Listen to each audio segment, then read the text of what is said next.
بجلی کا، اور آپ کا نومبر 30 سے لے کر جنوری 30 تک جو 2 ماہ کا سفر ہے اس میں آپ نے 11% پیٹرول کی قیمت بڑھائی اور 11 روپے 20 پیسے پیٹرول بڑھایا ہے اور 14 روپے 64 پیسے ڈیزل بڑھایا ہے. میرے خیال سے یہ نامناسب ہے اس وقت. میں جانتا ہوں کہ حکومت کو بھی پیسوں کی ضرورت ہے، لیکن میں پھر بھی سمجھتا ہوں کہ اتنی قیمتیں ڈیزل کی خاص طور پہ بڑھانا کا مطلب یہ ہے کہ آپ فوڈ انفلیشن اور کریں گے، اور خاص طور پہ رورل ایریاز میں فوڈ انفلیشن بڑھ جائے گا. ارشاد صاحب.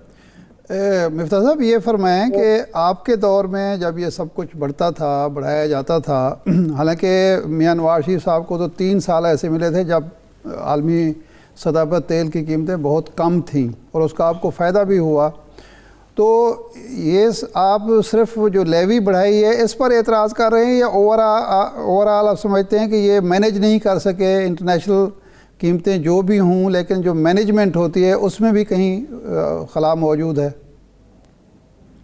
سر میں گزارش کر رہا ہوں کہ دیکھیں، ایک تو 70 روپے کا پیٹرول تھا کافی عرصہ نواز شریف کے زمانے میں جب یہ $30-40 کا بیرل ہوتا تھا. آج $55 کا بیرل تھا. جب $55 کا بیرل آئل تھا تو ہمارے یہاں میں خیال سے 90 روپے کی پرائس ہوتی تھی یا 85 روپے کی. یہ آج 110 روپے ہے. تو میں اوبیسلی یہ ٹیکس زیادہ لگا رہے ہیں، لیکن یہ جو بات کر رہے ہیں کہ ہم کو یہ ٹیکس لگانا ضروری ہے، تو یہ ٹیکس لگانا ضروری نہیں ہے. آپ لیوی جو ہے وہ آپ کو اجازت دیتی ہے کہ آپ 30 روپے تک کی لگائیں، لیکن اگر آپ چاہیں تو 25 لگا لیں، آپ چاہیں تو 20 لگا لیں، آپ چاہیں تو 10 لگا لیں، جو ہمارے زمانے میں لگتی تھی.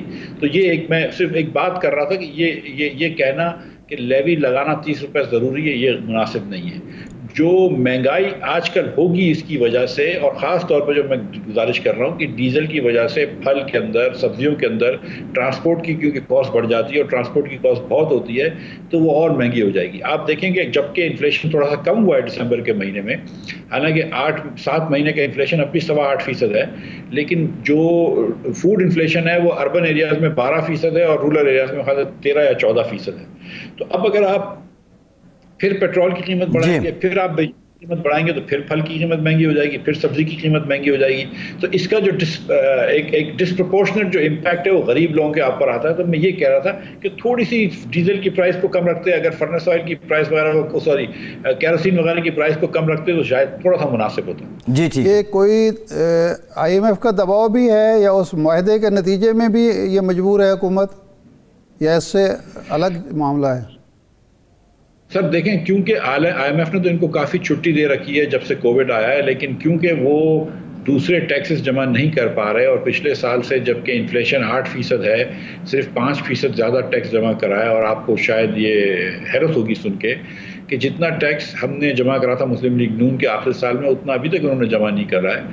تو اس کی وجہ سے ایک پریشر تو ہے کہ ڈیفیسٹ کو کم کرو. ویسے بھی 2 سال انہوں نے بہت بڑے ڈیفیسٹ کرے ہیں، 9.1% اور 8.1%.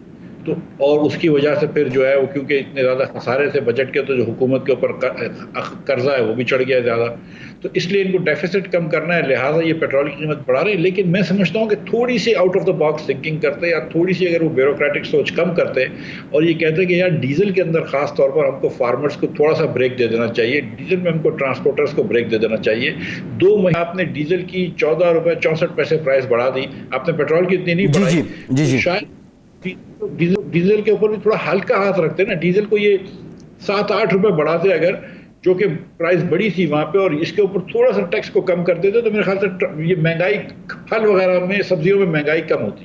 جی اچھا مفتاح صاحب، ابھی آپ ڈیفیسٹ کی بات کر رہے تھے، آپ بجٹ ڈیفیسٹ کی بات کر رہے تھے، لیکن کرنٹ اکاؤنٹ ڈیفیسٹ جو 5 مہینے مسلسل سرپلس رہا، پھر وہ ڈکلائن ہو گیا، خسارہ پھر سے آ گیا، اور ایک مین ریزن تھی کہ پوری دنیا میں تیل کی قیمتیں کم ہوئی تھیں جس کا فائدہ پاکستان کو بھی ہوا تھا. کیا حکومت بطور ایکسپرٹ بتائیے کہ ابھی دوبارہ سے سرپلس میں لے کے جا سکتی ہے کرنٹ اکاؤنٹ کو جبکہ تیل کی قیمتیں عالمی مارکیٹ میں بڑھ گئی ہیں؟ دیکھیے سچی بات یہ ہے کہ کرنٹ اکاؤنٹ سرپلس ایک غریب ڈیولپنگ کنٹری کو نہیں کرنا چاہیے. کرنٹ اکاؤنٹ ڈیفیسٹ کا مطلب یہ ہوتا ہے کہ باہر سے گڈز اینڈ سروسز زیادہ آ رہے ہیں، وچ مینس کہ باہر سے انویسٹمنٹ آ رہا ہے پاکستان میں لگنے کے لیے. تو کرنٹ اکاؤنٹ سرپلس کرنے کا مقصد یہ ہے کہ میں یہ کہوں کہ میں نے اپنے بچوں کو اسکول سے نکال دیا تو دیکھو میں نے خرچہ بچا لیا. یہ بات درست ہے کہ میں نے اپنے فیس کے خرچے بچا لیے، لیکن یہ بات بھی ساتھ ساتھ ہے نا کہ میں اپنے ان کے مستقبل جو ہے وہ تاریخ کر دی ہے.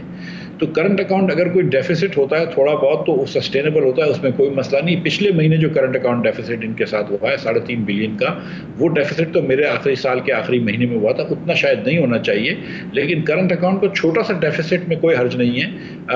میں آپ کو سچ بتاؤں, گروئنگ اکانومی کو 1% آف جی ڈی پی اگر کرنٹ اکاؤنٹ ڈیفیسٹ سال کے آخر میں آئے تو کوئی مسئلہ نہیں ہے. ٹھیک ہے. 36 بندے جی آپ کے نون لیگ کے, اور ان سے 24 ارب روپے کی زمین واگزار کروائی گئی ہے, یہ کہنا ہے شہزاد اکبر صاحب کا. اب دیکھا جائے تو یہ آپ کی جو 1/4 پارٹی ہے وہ یہ قبضے ہی کرتی رہی ہے اتنا عرصہ, اور سرکاری زمین لے کے پھر اس کے بعد صدا کے لیے دبا لی. یہ کتنی صداقت لگتی ہے آپ کو شہزاد اکبر صاحب کے بیان میں؟ وہ قبضہ کرتے رہے, آپ چھوٹ دیتے رہے.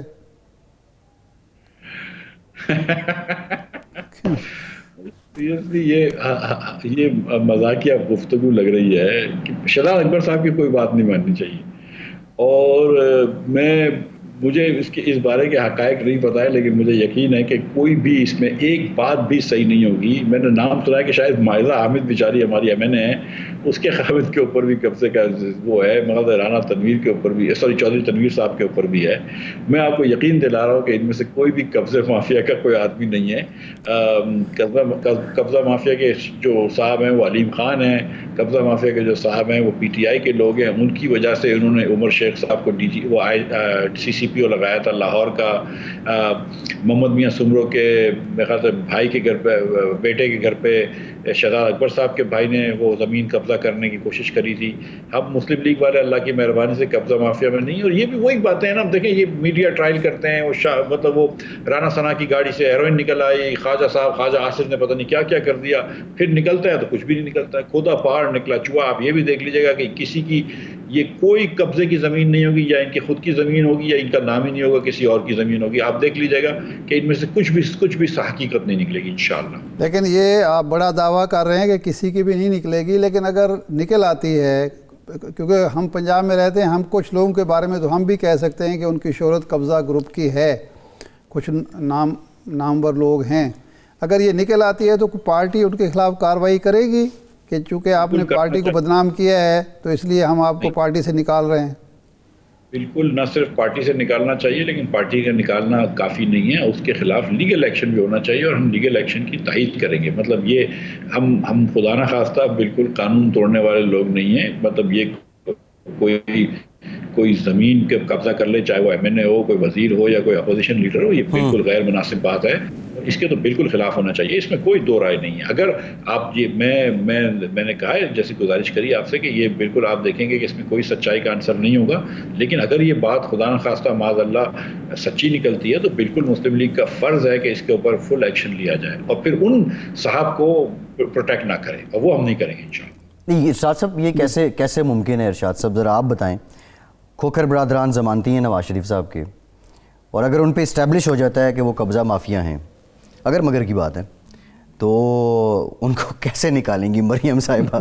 نکل جاؤ پارٹی سے. کتنی مفتاح صاحب کی بات میں صداقت نظر آ رہی ہے. دیکھیں, یہ اصل میں بدقسمتی یہ ہوئی ہے کہ 85 کے بعد جو ہمارا جمہوری یا سیاسی کلچر آیا نا, اس میں پیسے کو اہمیت حاصل ہو گئی, اور پیسہ آپ ناجائز طریقے سے کمائیں, آپ سمگلنگ کریں, منشیات فروشی کریں, قبضہ کریں, آپ رشوت لیں, کچھ بھی ہے, کیونکہ آپ نے پارٹی فنڈز بھی مہیا کرنے ہیں, جو لیڈرشپ کے خرچے بھی برداشت کرنے ہیں, اپنا دالدلیہ بھی کرنا ہے. تو یہ ایک کلچر ہے, اور یہ صرف اکیلی مسلم لیگ نون میں نہیں ہے. ظاہر بات ہے جو جماعتیں اقتدار میں رہی ہیں ان کے لوگوں نے زیادہ قبضے بھی کیے ہیں, کیونکہ ان کو ایک حمایت حاصل تھی لیڈرشپ کی, اور پروٹیکشن تھی ان کو انتظامیہ کی, پولیس کی, کوئی ان سے پوچھ نہیں سکتا تھا. یہ تو فیکٹ ہے. لیکن اب یہ جو کارروائی شروع کی ہے حکومت نے, اور عمران خان کے کہنے پر, میرا تو خیال ہے کہ دونوں بڑی جماعتوں کو جو ماضی میں اقتدار میں رہی ہیں, اس کی تائید کرنی چاہیے, اور کہنا چاہیے کہ جی ہم آپ کو نہیں روکیں گے, لیکن یہ اس کا دائرہ وسیع کریں. یہ صرف مسلم لیگ نون تک نہ رہے, یہ صرف پیپلز پارٹی تک نہ رہے, اس میں اگر پی ٹی آئی کے صفوں میں پی ٹی آئی کے لوگ ہیں اگر ملوث ہیں اس میں تو ان کے خلاف بھی کریں، کیونکہ اس کلچر کا خاتمہ ضروری ہے جو قبضہ گروپ کا کلچر ہے۔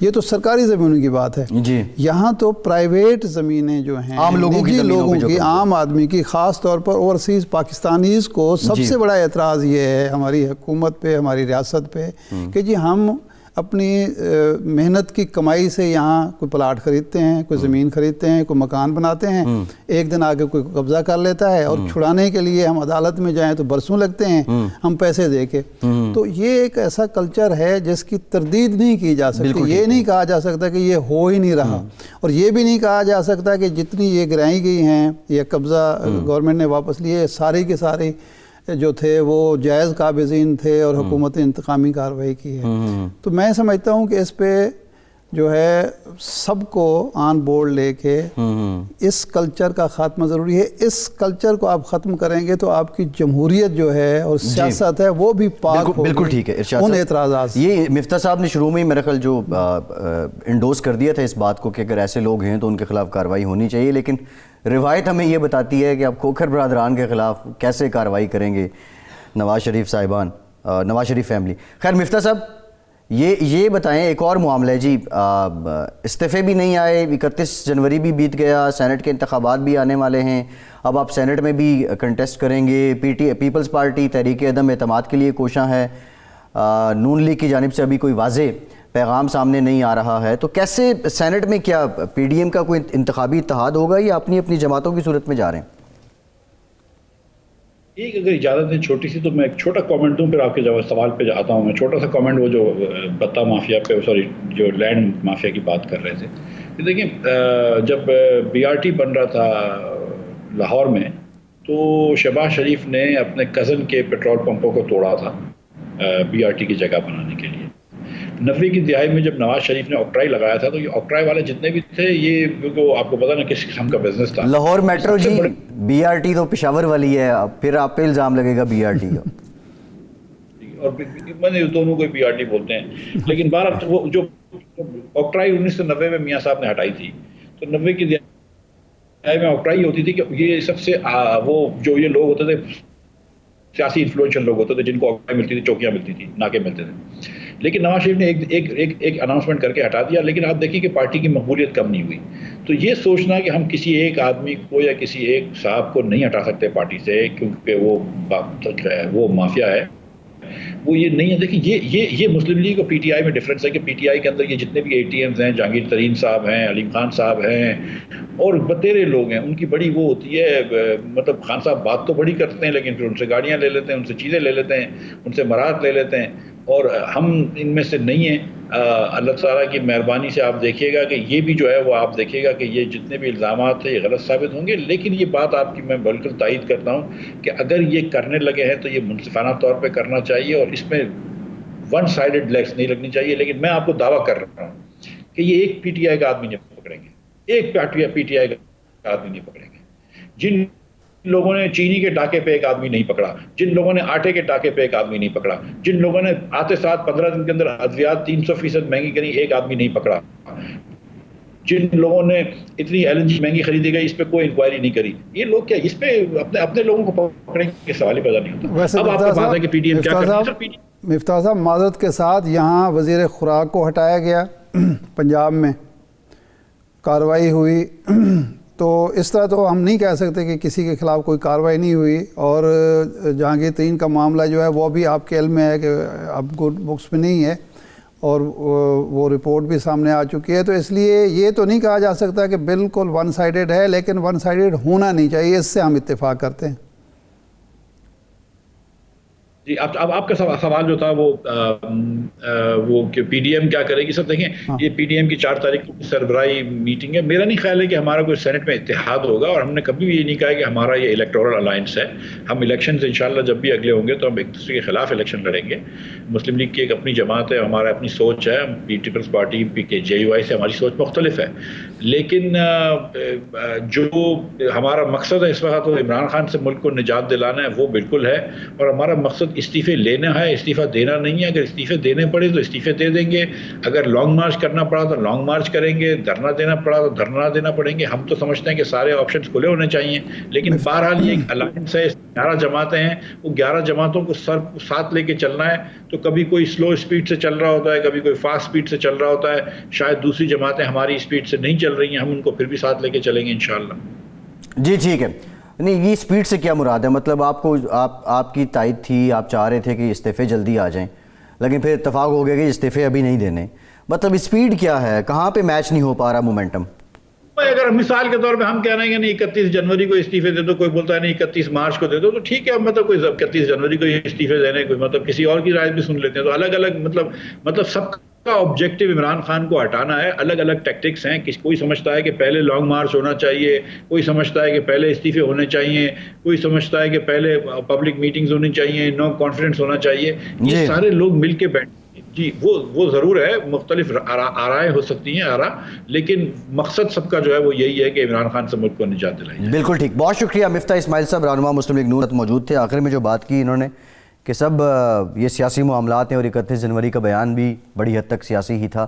ایک بریک لیتے ہیں اور بریک کے بعد ذکر کریں گے پرویز خٹک صاحب نے جو ایک بیان دیا، پھر اس کے بعد اس سے کلا بازی لے لی. ایسا کیوں ہوا؟ اس پہ بات کرتے ہیں. ہمارے ساتھ رہیے.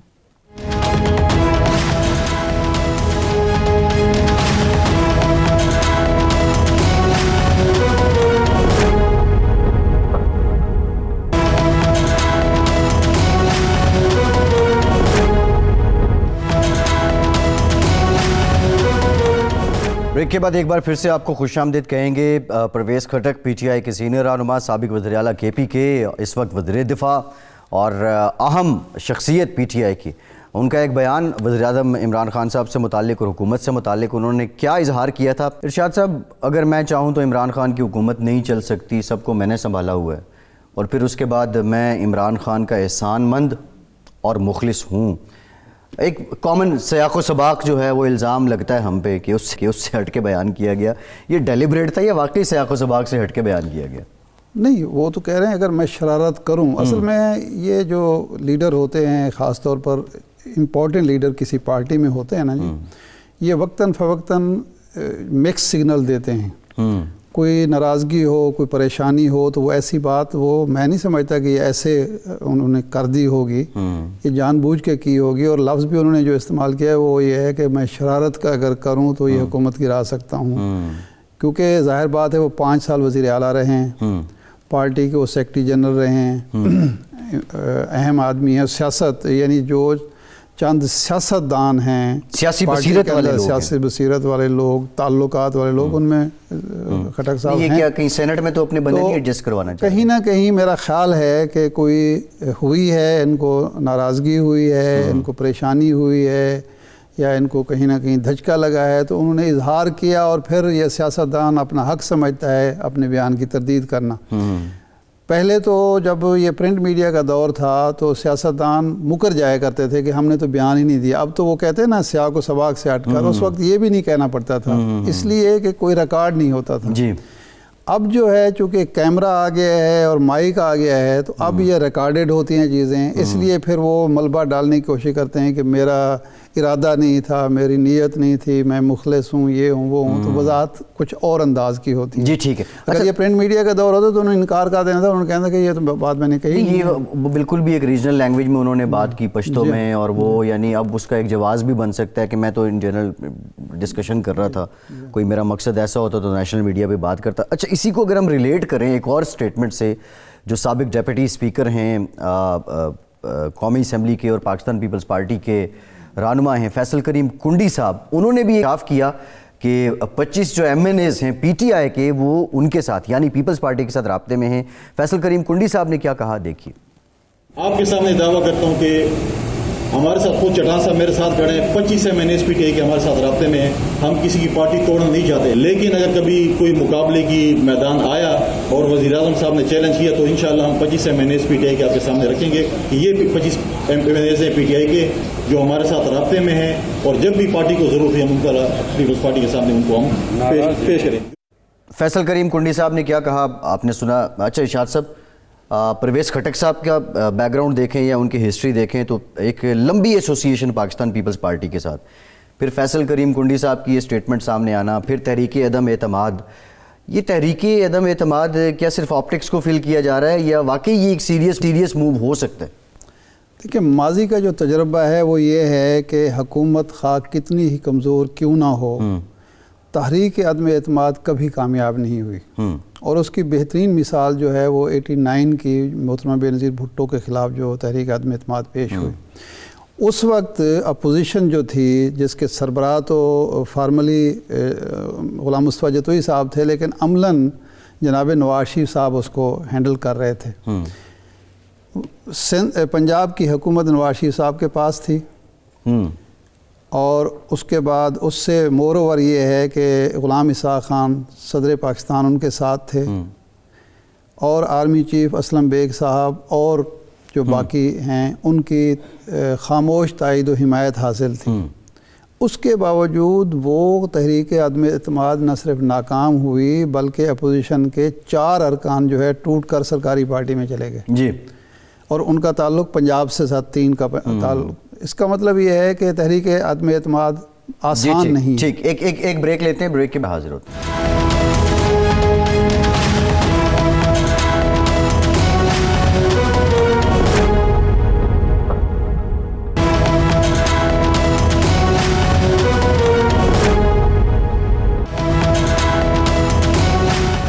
بریک کے بعد ایک بار پھر سے آپ کو خوش آمدید کہتے ہیں. وزیر اعظم پاکستان سے شہریوں نے ٹیلی فون پر گفتگو کی اور اس موقع پہ بالخصوص پرائم منسٹر نے جو ہاؤسنگ کا پروجیکٹ ہے اس کو لے کے انکریج کیا پاکستان کے عوام کو. ارشاد صاحب اس پہ تو بات کریں گے، لیکن دوسری جانب جو پی ڈی ایم کا محاذ اور بالخصوص پیپلز پارٹی کا کنڈی صاحب کا دعویٰ کہ 25 MNAs پی ٹی آئی کے ہمارے ساتھ ہیں، یہ تحریک عدم اعتماد آپ کو کیا لگتا ہے کہ یہ صرف جسٹ ٹو شو اور انڈر دا ٹیبل کوئی اور کام کرنا چاہ رہی ہے پیپلز پارٹی یا پی ڈی ایم، یا واقعی یہ 25 لوگ ہوں گے اور یہ کامیاب بھی ہو جائے گی؟ میں عرض کر رہا تھا کہ تحریک عدم اعتماد ماضی کا جو تجربہ ہے وہ کامیاب نہیں ہو سکتی، اور میں نے محترمہ بے نظیر بھٹو والی مثال دی ہے. اب 25 ارکان پیپلز پارٹی میں جانا چاہتے ہیں، یہ بہت بڑا دعویٰ ہے، کیونکہ اگر پنجاب سے کوئی تعلق رکھنے والے لوگ نون لیگ میں جانا چاہتے ہوں تو اس کی کچھ سمجھ آتی ہے، کیونکہ وہ ایک پارٹی اب بھی تحریک انصاف کے بعد دوسرا نمبر اس پارٹی کا ہے. جی. اور وہ پنجاب میں بڑے صوبے میں مقبول پارٹی ہے. ایک پارٹی جو صرف سندھ تک محدود ہو گئی ہے باقی 3 صوبوں سے، اس میں 25 ارکان جا کے کیا کریں گے اور کیا اس کا فائدہ ہوگا، مجھے تو یہ بات سمجھ نہیں آتی. ہاں، البتہ یہ سیاستدان ہمارے دعوے بڑے بڑے کرتے ہیں. یہ اسی طرح کا دعویٰ بھی ہو سکتا ہے جس طرح 13 دسمبر کے جلسے میں کے بارے میں کہا گیا تھا یہ آر پار ہوگا، عمران خان کی حکومت ختم ہو جائے گی. تو یہ اسی طرح کا دعویٰ مجھے تو لگتا ہے، کیونکہ 25 ارکان اگر اب تک رابطوں میں ہوتے اور چھوڑنے کے تیار ہوتے تو میرے خیال ہے عدم اعتماد کی تحریک پیش ہو چکی ہوتی.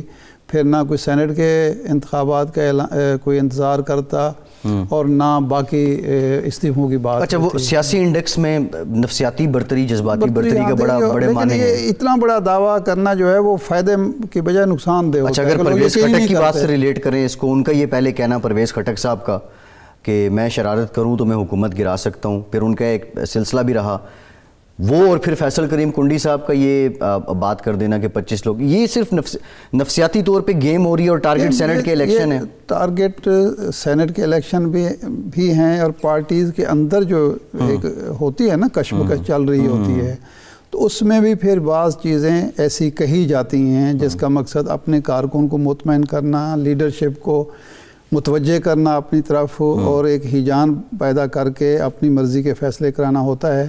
اس سے زیادہ میں نہیں سمجھتا کہ اس کی کوئی اہمیت ہے. ہیجان کی آپ نے بات کی ہے. جو پی ٹی آئی کے ناراض ایم پیز ہیں اور بالخصوص داؤد سلیمانی اینڈ کمپنی 10-12 لوگ جو ہیں سینٹ الیکشن سے پہلے، اور پھر ان کے مطالبوں میں یہ تھا کہ وزیر اعظم ہمیں ٹائم بھی دے دیں، یہ بھی کیا ہیجان ہے یا یہ لوگ صرف وہ جو روایتی سیاست ہے؟ میں آپ کو بتاؤں کہ جب بھی بجٹ آ رہا ہو اور جب بھی سینٹ کے الیکشن آ رہے ہوں، یہ ایم پی ایز کا ضمیر بھی جاگتا ہے.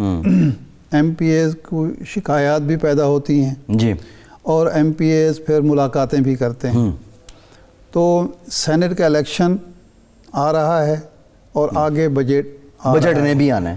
تو یہ دونوں چیزیں مل گئی ہیں تو میرا خیال ہے ایم پی ایز کو موقع مل گیا ہے اپنی شکایات دور کرانے کا یا اپنی قیمت لگوانے کا. تو یہ وہاں جو یہ چونکہ تعلق ہے توسا جی وہ روایتی بھی کچھ ان کی ہیں معاملہ. بزدار صاحب کا تعلق ہے تو اس وجہ جی ٹھیک ہے. ارشاد صاحب پروگرام کا وقت ختم ہو گیا. آپ کا آج کے پروگرام سے اتنا ہی.